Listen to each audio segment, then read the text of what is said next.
जय बद्री केदारनाथ दोस्तों। तो आज है गणतंत्र दिवस, तो 26 जनवरी की बहुत बहुत बधाइयाँ आप लोगों को।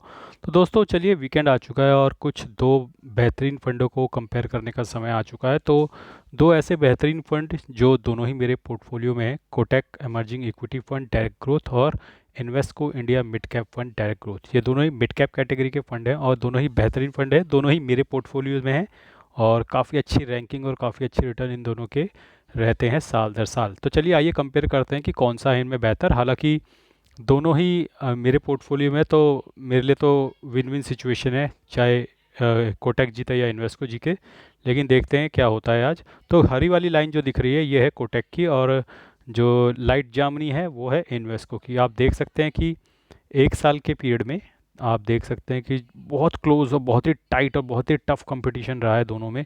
बिल्कुल एक के ऊपर एक लाइन चढ़ी हुई है दोनों की, कभी एक आगे निकलता है कभी दूसरा आगे निकलता है।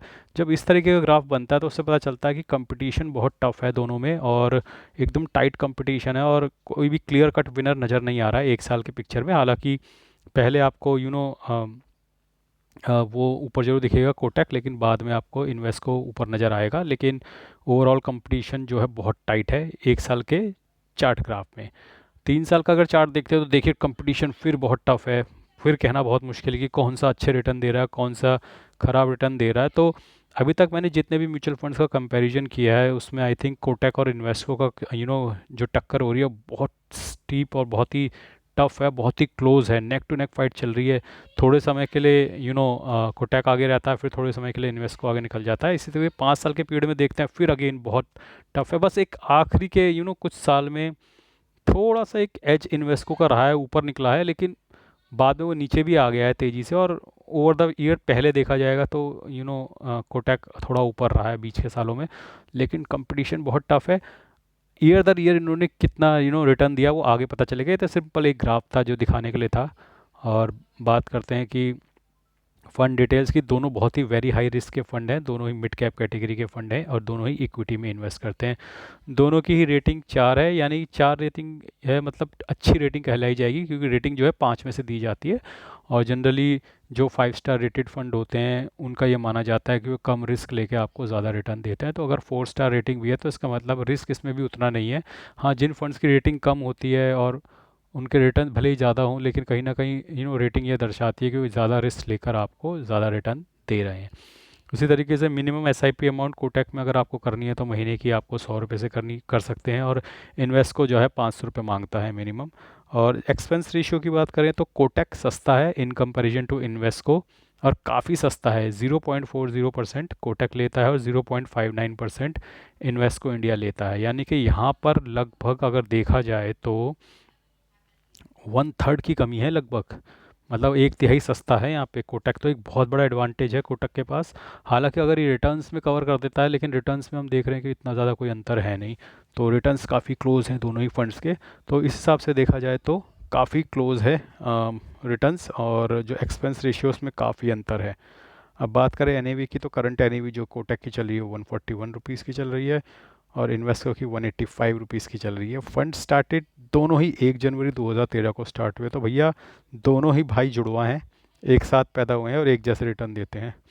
एग्जिट लोड फॉर, ये कोटक की बात कर रहा हूँ, exit load for units in excess of 10% of the investment 1% will be charge for redemption with in 365 days. Exit load for units in excess of 10%, दोनों में ही एक जैसा ही एग्जिट लोड है। तो यहाँ पे कोई एडवांटेज नहीं है, दोनों ही एक साल से पहले 10% से ज़्यादा वाली यूनिट पे 1% चार्ज करेंगे। दोनों ही फंड का सेम ही एग्जिट लोड है। अब आते हैं मेन चीज़ पे, रिटर्न पे। आपने देखा होगा कोटक जो है एक्सपेंस रेशियो कम है और इन्वेस्को का एक्सपेंस रेशियो ज़्यादा है। तो इस मामले में इन्वेस्को को ज़्यादा रिटर्न भी देने पड़ेंगे, क्योंकि इसका एक्सपेंस रेशियो ज़्यादा है। क्या अगर वो ज़्यादा रिटर्न दे रहा है तो ज़्यादा एक्सपेंस रेशियो जस्टिफाइड है। तो हम देख सकते हैं कि एक साल के देखा जाए, पिछले एक साल का तो 24.4% का रिटर्न दिया है कोटक ने और इन्वेस्को ने 28% का, यानी कि अपना एक्सपेंस रेशियो जो ज़्यादा चार्ज कर रहा है जस्टिफाई कर रहा है। अगर 3 साल के उसमें देखे जाए तो 21.6% का रिटर्न दिया है कोटक ने और 23.3% का रिटर्न दिया है इन्वेस्को ने। यहाँ पर भी अपना जैसे एक्सपेंस रेशियो जो ज़्यादा है जस्टिफाई कर रहा है। अगर 5 साल का नज़रिया देखा जाए तो 24.4% का कोटक ने रिटर्न दिया है 5 साल में on an average. C A G R है 24.4, और इन्वेस्को इंडिया मिड कैप ने 25.6 का CAGR दिया है। तो यहाँ पर भी मोटा मोटा अपना एक्सपेंस रेशियो जस्टिफाई कर रहा है। और सिंस इंसेप्शन यानी कि 2013 एक जनवरी से जब ये दोनों फंड लॉन्च हुए हैं तब से 21.1% जो है कोटक ने दिया और इन्वेस्को ने 21.5%, यानी कि ओवरऑल रिटर्न देखा जाए पिछले 12 साल का तो दोनों फंड में कोई बहुत खास अंतर है नहीं। और जो भी थोड़ा बहुत एक्सपेंस रेशियो वो ज़्यादा चार्ज कर रहा है इन्वेस्को, तो देखा जाएगा तो कोटक आपको ओवरऑल ज़्यादा बेनिफिट दे देगा, क्योंकि वो एक्सपेंस रेशियो जो 0.19% ज़्यादा चार्ज कर रहा है वो साल दर साल चार्ज चार्ज कर रहा है। और उस पर कंपाउंडिंग भी आप लगा दोगे तो आप देखोगे कि कोटक ओवरऑल आपको बेहतर रिटर्न दे रहा है इन कंपैरिजन टू इन्वेस्को। लेकिन बहुत ज़्यादा अंतर नहीं है, बहुत क्लोज है, बहुत टफ फाइट है। और आई थिंक जितने भी फंड्स मैंने म्यूचुअल फंड्स अभी तक कंपेयर किए उनमें सबसे ज़्यादा टफ फाइट कोटक और इन्वेस्को के मिड कैप के बीच चल रही है। प्रोज एंड कॉन्स की बात की जाए तो कंसिस्टेंटली आप देख सकते हैं higher annualise return than the category average for the past 1 year, 3 year, 5 year and 10, यानी कि अपनी कैटेगरी से पिछले 1 साल, 3 साल, 5 साल, 10 साल के नज़रिए में देखा जाए तो कैटेगरी से ऊपर रिटर्न देता है। सिमिलरली दोनों के प्रोस सेम ही रहने वाले हैं क्योंकि दोनों एक जैसे ही रिटर्न देते हैं। तो आप देखोगे कि इन्वेस्को ने भी 1, 3, 5 और 10 में अपनी कैटेगरी से ऊपर रिटर्न दिए हैं। लो एक्सपेंस रेशियो है 0.4%, 0.59%। हाँ, ये इंडस्ट्री एवरेज जो एक्सपेंस रेशियो है उससे दोनों में कम ही है दोनों का, लेकिन कोटक का काफ़ी कम है 0.4, बहुत कम एक्सपेंस रेशियो माना जाएगा कंसिडरिंग ये एक प्राइवेटली मैनेज म्यूचुअल फंड है। बाकी अगर देखा जाए कॉन्स, तो दोनों में कोई कॉन्स खास नज़र में नहीं आते कि दोनों ही काफ़ी अच्छा परफॉर्म कर रहे हैं। अब आती है सबसे इम्पॉर्टेंट चीज़ कि कौन कौन से शेयर्स इनके पोर्टफोलियो में हैं। तो सबसे पहले देखते हैं कोटक के सबसे ज़्यादा इन्वेस्टमेंट है इस वक्त ओरेकल फाइनेंशियल सर्विसेज में, ओबेरॉय रियल्टी में, Ipca laboratories, Fortis health care और एम्फेसिस। वहीं इन्वेस्को के जो टॉप 5 शेयर्स हैं वो हैं Dixon technologies, Trent, Max health care, the Federal bank और BSE लिमिटेड।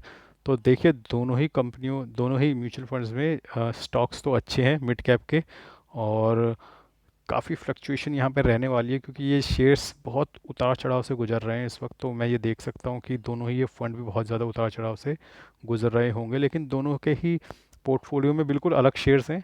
तो देखिए इसीलिए मैंने ये दोनों रखे हुए हैं, क्योंकि जो इसका रिटर्न होगा और उसका रिटर्न होगा वो अलग आ सकता है। क्योंकि अभी तक तो मार्केट ट्रेंड में थी तो दोनों के बराबर एक जैसे रिटर्न आ रहे थे, लेकिन अब दोनों ही अलग तरीके के रिटर्न देंगे, क्योंकि हो सकता है कि इन्वेस्को के शेयर ज़्यादा गिरे और कोटक के कम गिरे, या कोटक के ज़्यादा बढ़े और इन्वेस्को के कम मिले। तो आप एक एवरेज रिटर्न पा जाएंगे इस वक्त, इसलिए मैंने दोनों ही म्यूचुअल फंड्स लिए हुए हैं। लेकिन आपकी अपनी चॉइस है, अगर आपके पास इतने पैसे नहीं है या आप इस थ्योरी में बिलीव नहीं करते हैं कि ज़्यादा म्यूचुअल फंड लेने चाहिए, तो आप इन दोनों में से कोई एक भी ले सकते हैं। फंड मैनेजर देखें तो अतुल भोले जी कोटक के फंड मैनेजर हैं, और आदित्य खेमानी जी जो हैं इन्वेस्को इंडिया के फंड मैनेजर हैं। मिस्टर भोले जो हैं बीकॉम ऑनर्स हैं, चार्टर्ड अकाउंटेंट हैं, और मिस्टर खेमानी जी बीकॉम ऑनर्स हैं, PGDM फ्रॉम IIM लखनऊ। अब इनका एक्सपीरियंस है बाकी इनके बारे में बता रखा है। लॉन्च डेट 5 अगस्त की है। डच बैंक दोनों ही डच बैंक के कस्टोडियंस हैं। तो देखिए ये तो हमने सारी चीज़ें देख ली इनके रिटर्न्स के बारे में और इनके फंड मैनेजर के बारे में, क्या प्रोन्स है और कौन कौन से शेयर्स में इन्वेस्ट करते हैं। लेकिन बहुत ही टफ कंपटीशन है दोस्तों, ये कहना बहुत मुश्किल है कि कोटक बढ़िया है या इन्वेस्को बढ़िया है। और जो लॉन्ग पीरियड में हमने इनके रिटर्न्स भी देखे हैं वो ऑलमोस्ट एक जैसे आ रहे हैं। एक्सपेंस रेशियो में ज़रूर कहीं ना कहीं कोटक के पास एडवांटेज है। तो आप देखोगे कि लॉन्गर ड्यूरेशन में कहीं ना कहीं कोटक आपको ज़्यादा अच्छे रिटर्न दे देगा, प्लस क्योंकि उसका एक्सपेंस रेशियो कम है ये। लेकिन मार्जिनल है, बहुत ज़्यादा कोई अंतर नहीं है। अगर आप इन्वेस्को भी ले लोगे तो कोई बहुत ज़्यादा अंतर नहीं पड़ने वाला। हाल फिलहाल में पिछले 1-2 साल में इन्वेस्को ने बेहतर परफॉर्म किया, जो कि ग्राफ चार्ट, बार चार्ट भी दिखा रहे हैं। तो दोस्तों ये था comparison Kotak emerging equity fund direct growth का और Invesco India mid cap fund direct growth का।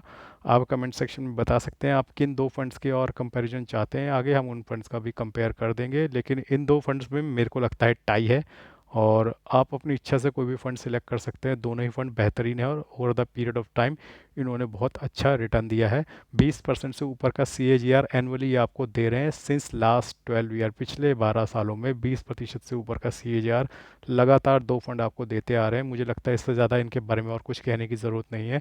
पिछले 12 साल में मार्केट ने फॉल भी देखा है, बुल रन भी देखे हैं, बियर रन भी देखे हैं, और इतने लंबे समय तक अगर दो फंड कंसिस्टेंटली आपको 20% से ऊपर का CAGR दे रहे हैं तो मुझे नहीं लगता आपको ज़्यादा दिमाग लगाने की ज़रूरत है और इनके बारे में जांच पड़ताल करने की ज़रूरत है।